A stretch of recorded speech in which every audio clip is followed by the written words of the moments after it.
Welcome to The Hypnotist, the show that gives you inside access to cutting-edge hypnosis with real clients facing genuine issues. Brought to you by the hypnotherapist demanded by celebrities, CEOs, and even royalty, Adam Cox. These recordings took place live from Adam's clinic in London's world-famous Harley Street. This podcast features powerful hypnosis, so do not listen while driving or operating machinery. This recording is not suitable for those with epilepsy or severe mental health issues. So, get yourself comfortable and enjoy today's episode of The Hypnotist.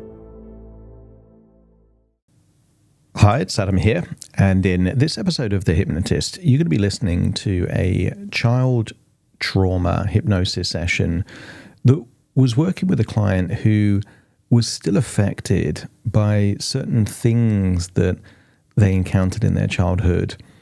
And even small things can feel big, and the beliefs and the coping strategies that get learned as a child can ripple throughout an entire life. And in this particular case, the client, when they were young, we're talking about 6 or 7 years old, was given the lead role in a play, school play, but nobody told them how to learn their lines. And there was an expectation that they just knew how to do that. And that put a lot of anxiety at the idea that they hadn't done enough, that they were ill-prepared and they were going to humiliate themselves. And that feeling of not having done enough and should have worked harder, should have prepared more, actually served them pretty well in their career, because it meant that they always figured out exactly what they needed to do. And they tended to work harder than most people because they wanted to be ahead of where they needed to be rather than behind.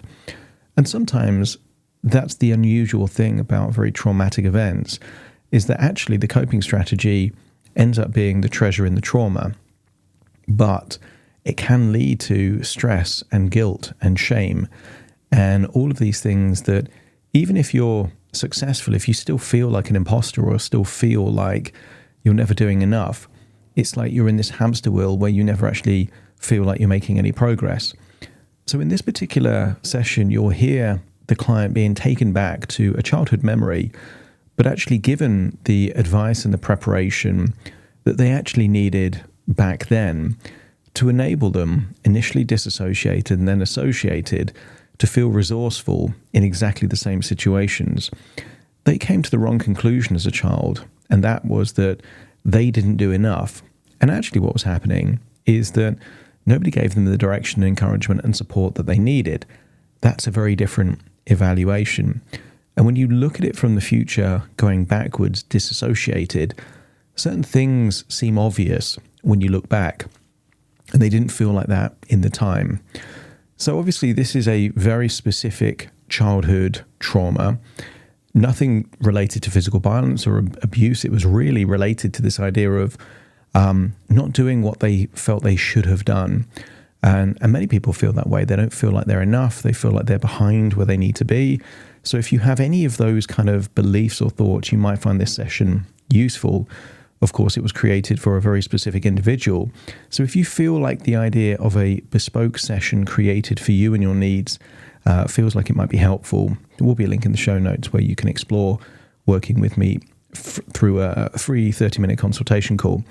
For now, though, find a quiet, comfortable place where you won't be disturbed, relax, and enjoy the session.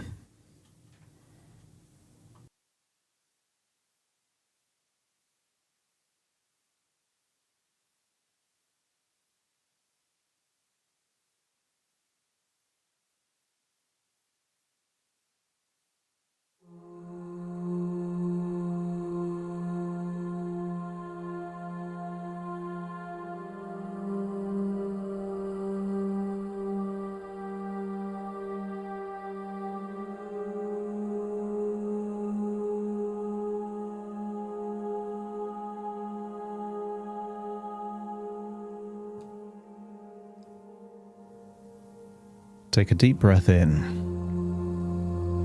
As you breathe in a resourceful feeling of calm and relaxation.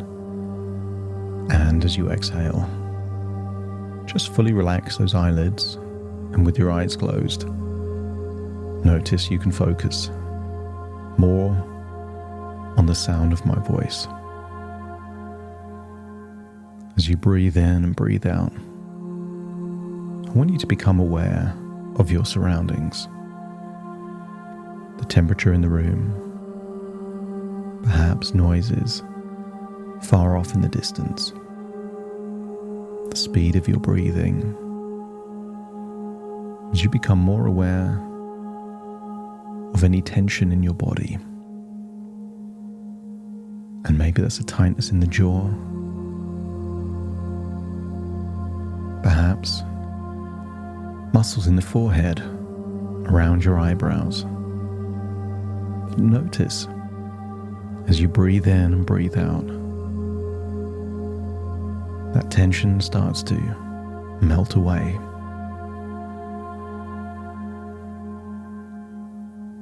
Breathing in and breathing out, become aware of any tension in your neck and shoulders.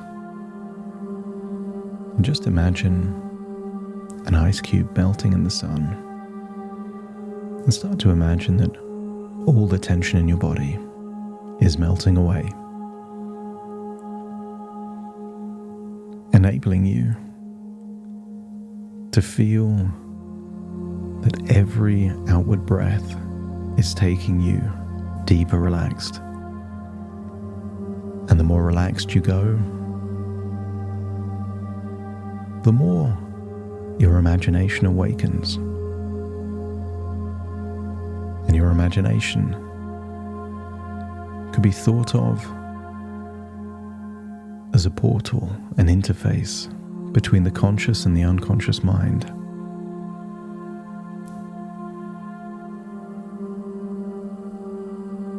I want you to use the power of that imagination to picture a large pine tree. Not just any pine tree, but a pine tree that you can remember from your past. I want you to imagine going all the way back in time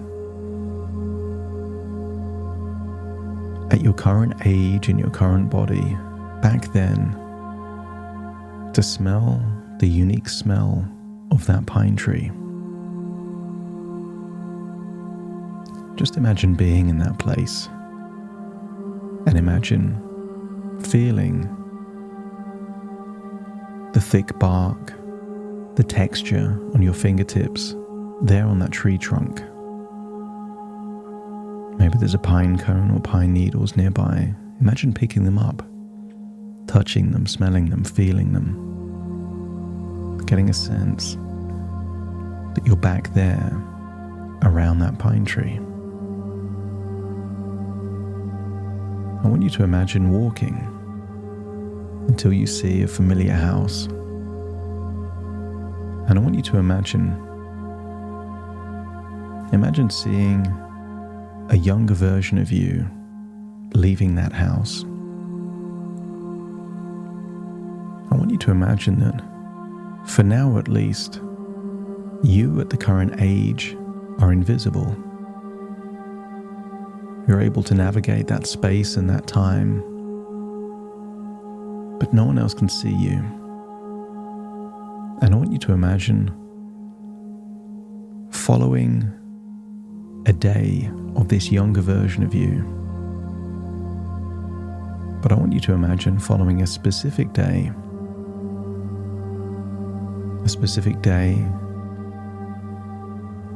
perhaps where that younger version of you was offered the lead part in a play. Perhaps you could imagine being in the room, maybe a classroom, seeing that facial expression of joy or excitement when that younger version of you is given the news. They will play that part.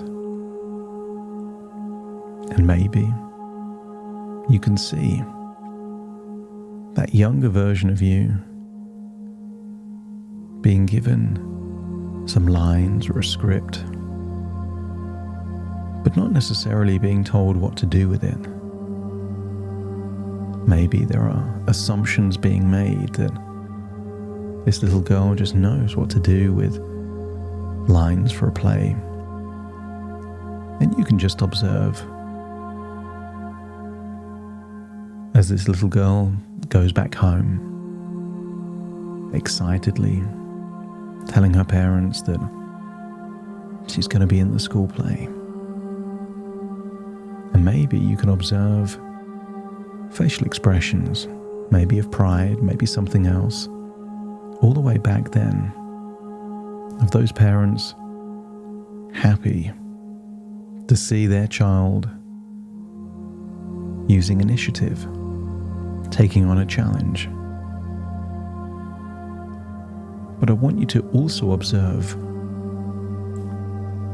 how caught up those parents were in running a business and living their life.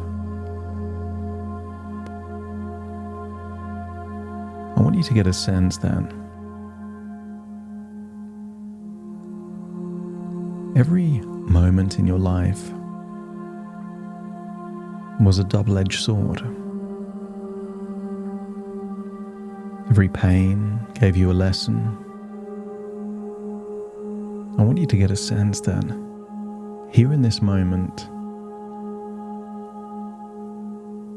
there was an opportunity for you to prepare, but you didn't know it back then. I want you to imagine seeing that younger version of you being asked if they're memorizing their lines, and feeling the pressure to say yes, even though maybe you didn't know what that was, or even how to memorize. I want you to imagine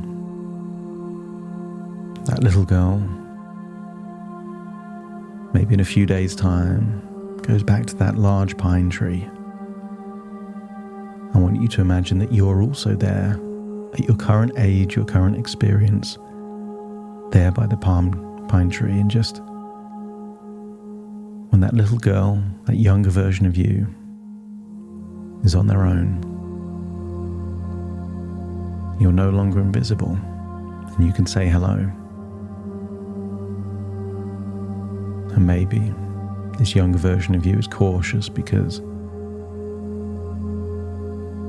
you're an adult they haven't seen before. But say whatever words you would need to say to build trust, give reassurance. And maybe you tell them that you are them from the future and give them evidence by telling them what their favorite thing is, or a memory that only they would know. Or maybe you don't, and just say that you're a friend of the family that cares, which is true. I want you to imagine that you do something to build rapport and be asked about their life, play a game, pay a compliment. And when you feel that rapport is there between you as you are now and that version of you all the way back then, let me know by nodding your head. I want you to ask that younger version of you about that school play.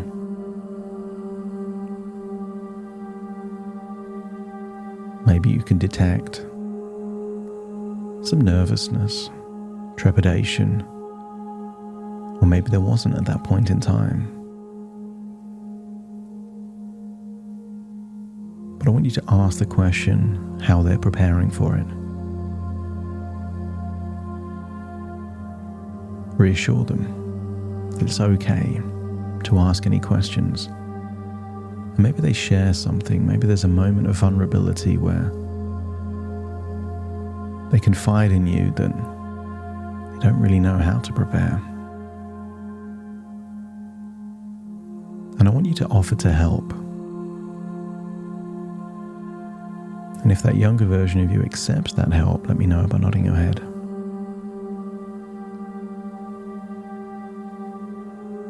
I want you to help in whichever way you would have wanted to have been helped back then.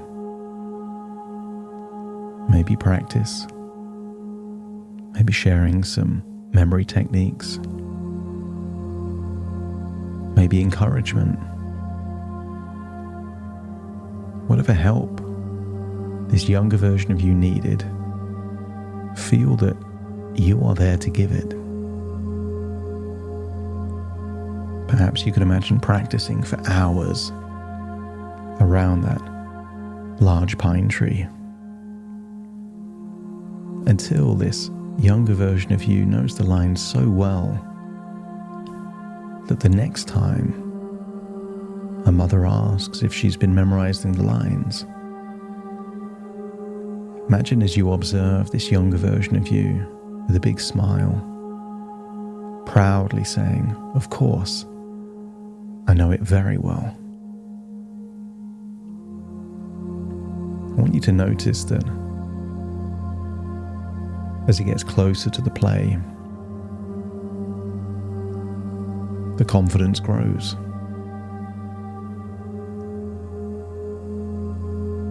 When there is just a week to go until the play,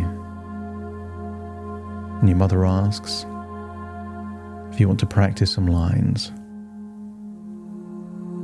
just imagine observing as that little girl practices flawlessly. No anxiety from the mother. A sense of confidence. Hear the words of encouragement coming back. As that little girl hears that she will do great. There is a sense of ease, confidence, comfort. And then imagine observing, again invisible, as she practices just with a few people in the classroom, does a great job. See the facial expression as she hears those words of encouragement, approval, validation, that she's doing great. Any minor bits of feedback, she acknowledges, adjusts, practices again, and then gets better and better. And then imagine you're one of many people in the audience of an auditorium as you watch this younger version of you do a play.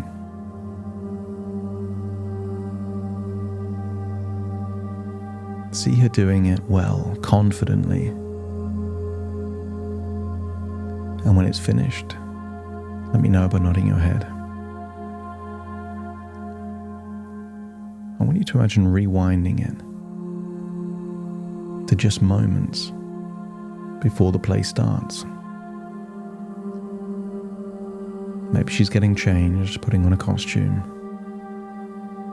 And I want you to imagine giving her a gift, a resource.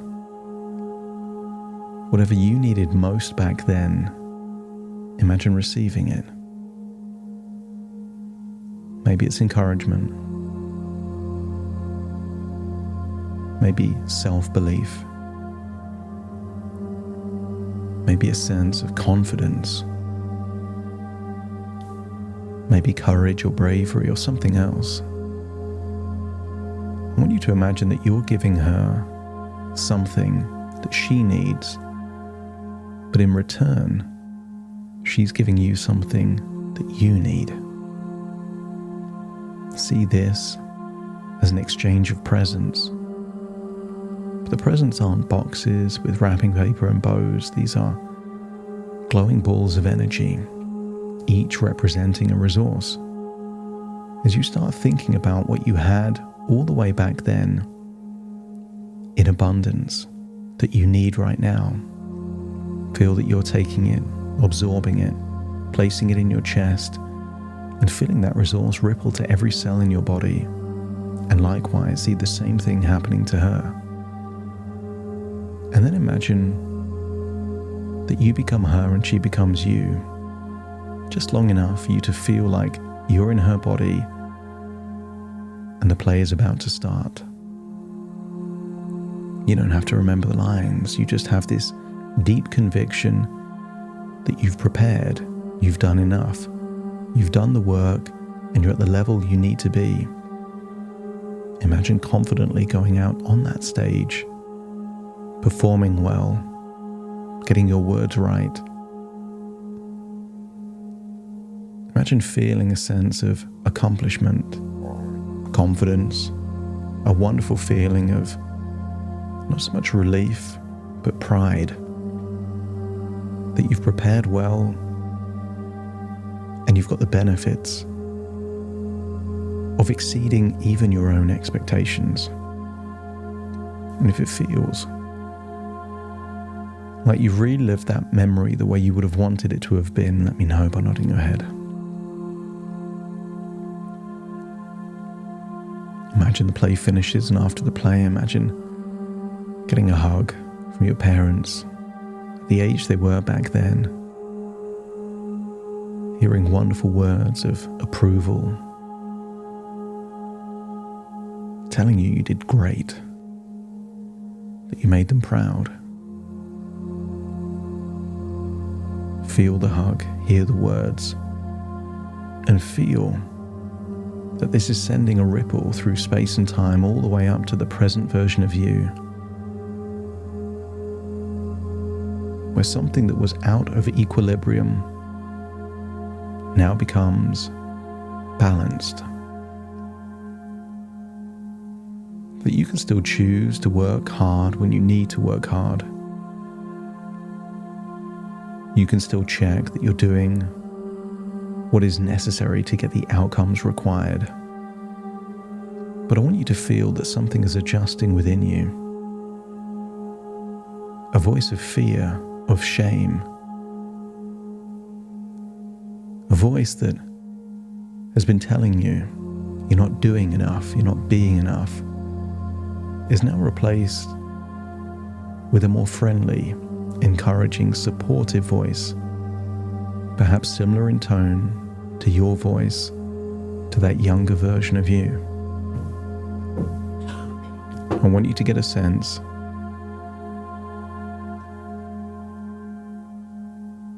that you will be the voice to you that you were to them when they needed you most, encouraging, supportive, helpful, giving you guidance and preparation if needed, but equally replacing shame and fear with preparation and belief. And if your unconscious mind is willing to update to a new way of thinking that is giving you the best of both worlds, sufficient motivation to prepare, but also willing to replace shame with encouragement, to replace fear with belief, let me know by nodding your head.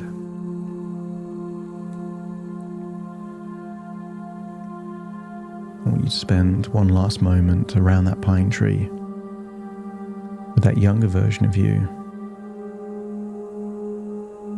And I want you to give just a few pearls of wisdom of advice that would have helped you dramatically had you heard it back then when you were that age.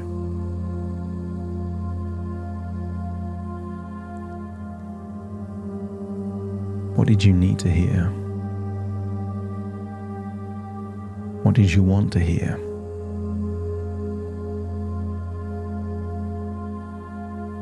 And maybe it's something as simple as a phrase. You are enough. You are loved. You are capable. Or something else. Give the words, the advice, the information, and then finally give a hug. And tell that young girl that she is destined for great things. And then return to the present, taking all these changes with you, feeling that shame is replaced with something much more useful. As you breathe in through your nose and out through your nose, feel like you're returning to the present as you wiggle your fingers and wiggle your toes, connecting fully in the present moment. As I now count from 1 to 10 to awaken you. You will awaken feeling resourceful, confident, with a renewed sense of certainty and self-belief that will echo in all those challenging things in your future. Starting to count. 1, 2, 3, waking up. 4, 5, 6, more alert. 7, 8, open your eyes, open your eyes. 9, 10, wide awake, wide awake, wide awake.